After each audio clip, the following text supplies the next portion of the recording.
एक गांव में किशन नाम का एक गरीब किसान रहता था। उसके परिवार में उसकी पत्नी और एक छोटी बेटी थी जिसका नाम था कुसुम।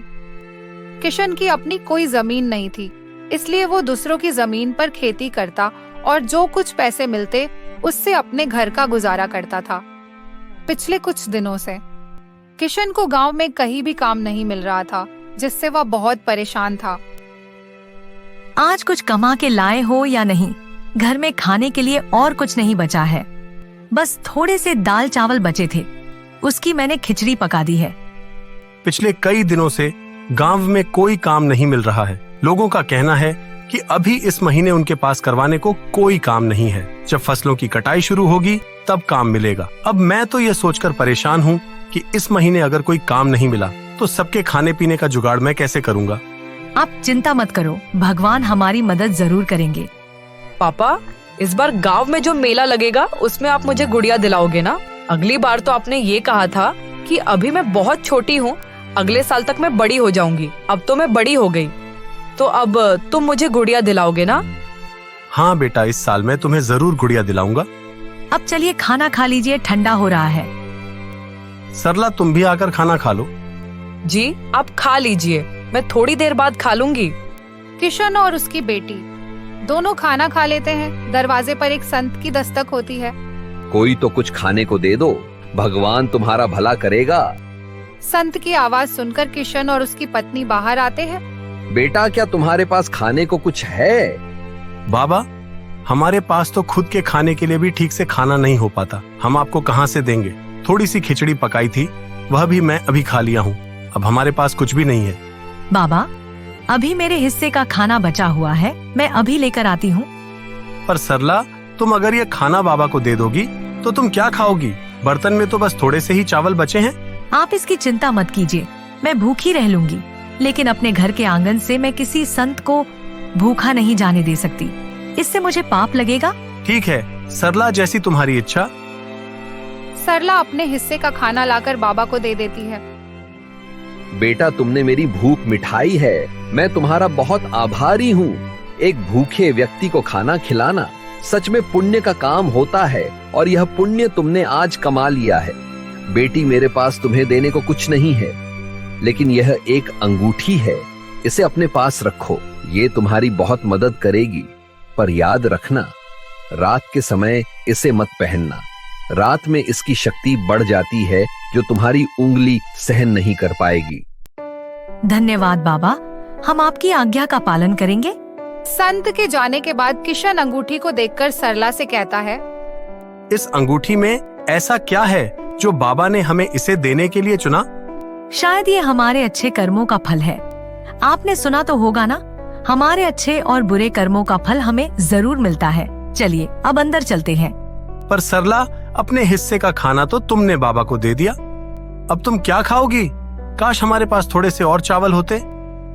जैसे ही किशन यह बात कहता है, अंगूठी में एक चमक सी उठती है और किशन के सामने तुरंत एक चावल की प्लेट आ जाती है।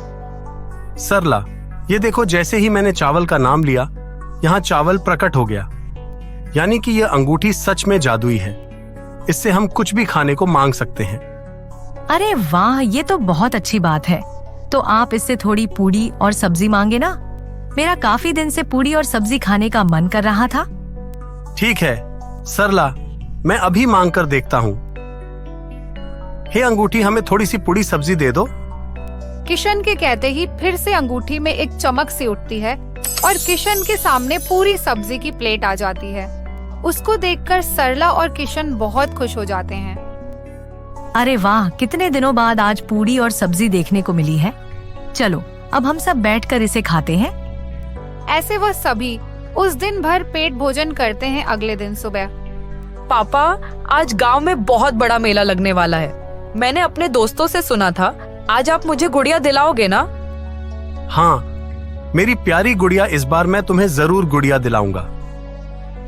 सरला, तुम मेरी प्यारी गुड़िया को तैयार कर दो और तुम भी तैयार हो जाओ।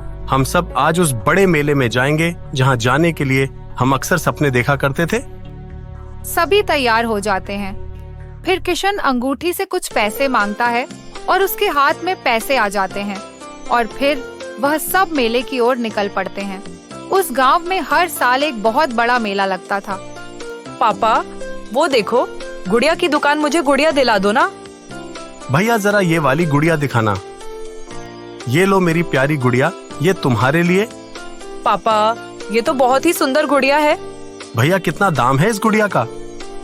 जी 50 रुपए। ये लो भैया इस गुड़िया के पैसे। किशन दिन भर मेला घूमने के बाद घर आ जाता है। आज उसके परिवार के चेहरे पर अलग ही चमक थी। सभी बहुत खुश थे। पापा, आज तो मेरे पास बहुत सारे खिलौने हैं। मैं भी अपने दोस्तों को दिखाऊंगी कि मेरे पास भी बहुत सारे खिलौने हैं। हाँ बेटा, क्यों नहीं। अब से तुम्हें जो भी चीज चाहिए तुम अपने पापा से मांग लेना, वह तुम्हें मना नहीं करेंगे। इस तरह किशन के दिन हंसी खुशी गुजर रहे थे। किशन ने अंगूठी की मदद से अपने घर के हालातों को सुधार लिया और अंगूठी से कुछ पैसे गांव में उसने एक कपड़े की दुकान खोली। दुकान खोलने के साथ ही किशन की दुकान चल पड़ी। उसकी दुकान पर तरह तरह के कपड़े थे, एक से बढ़कर एक। ये सब किशन ने उस अंगूठी की मदद से हासिल किए थे। नए नए डिजाइन के कपड़े होने की वजह से किशन की दुकान पर अक्सर ही लोग की भीड़ रहा करती थी। अब ये बात धीरे धीरे पूरे गांव भर में फैल रही थी कि किशन जो कितना गरीब था वह अचानक से अमीर हो गया है और उसने गांव में एक बहुत बड़ी कपड़े की दुकान खोली है। अरे भाई, मैंने सुना है कि किशन ने गांव में कोई दुकान खोली है। हाँ भाई, मैंने भी सुना है किशन ने बहुत बड़ी दुकान खोली है। अरे भाई, मैं तो उसकी दुकान को देखकर भी आया हूँ। किशन ने वाकई में बहुत बड़ी दुकान खोली है और उसके पास नए नए प्रकार के कपड़े हैं। अच्छा, आखिर ये कैसे हुआ? किशन के पास दुकान खोलने के लिए इतने पैसे कहाँ से आए? कहाँ से भाई, इस बारे में तो मुझे नहीं पता। बस मुझे इतना ही पता है कि उसने गांव में एक बहुत बड़ी कपड़े की दुकान खोली है। हे भगवान, काश मेरे पास भी इतने पैसे होते तो मैं भी अपना कोई छोटा सा कारोबार खोल लेता। वह लोग इतनी बातें कर ही रहे थे, तभी उन्होंने देखा कि किशन वहीं से गुजर रहा था। रामू ने किशन को आवाज लगाई। अरे किशन भाई, कहाँ जा रहे हो? कहीं नहीं भाई, बस तुम्हारे पास ही आ रहा था। बहुत दिन हो गए थे तुमसे मिले, सोचा तुमसे भी मिलता जाऊं। अरे किशन भाई, मैंने सुना है कि तुमने कपड़े की बहुत ही बड़ी दुकान खोली है। हाँ भाई, बस इसी बारे में मैं तुम्हें बताने आया था। मैंने एक कपड़े की दुकान खोली है और अब उस दुकान से मेरी अच्छी कमाई हो रही है। पर तुमने दुकान कैसे खोली? तुम्हारे पास इतने पैसे कहाँ से आए? देखो भाई, ये बात मैं तुम्हें इसलिए बता रहा हूँ क्योंकि तुम मेरे दोस्त हो और मुझे तुम लोगों पर बहुत विश्वास है। कुछ दिन पहले मेरे घर पर एक साधु आए थे। किशन उन सबको जादुई अंगूठी के बारे में सारी बात बता देता है। जादुई अंगूठी? सच में तुम्हारे पास जादुई अंगूठी है और तुमने उसी से वह दुकान खोली है? हाँ, मैंने उसी से वह दुकान खोली है और मैं यहाँ तुम्हारे पास इसलिए आया हूँ कि तुम भी अगर अपना कोई कारोबार शुरू करना चाहते हो तो बेझिझक आकर तुम मुझसे पैसे ले सकते हो। मैं तुम्हें कारोबार खोलने के लिए पैसे दूंगा। अरे किशन भाई, ये बात कहकर तो तुमने हमारा दिल ही जीत लिया। ठीक है किशन भाई, हम किसी को नहीं बताएंगे। इस तरह किशन ने गांव वालों की मदद की और सभी को कारोबार खोलने के लिए पैसे दिए। वहाँ के लोग सभी हंसी खुशी जीवन व्यतीत करने लगे। कहानी अच्छी लगी हो तो वीडियो को लाइक कीजिए और चैनल को सब्सक्राइब कीजिए।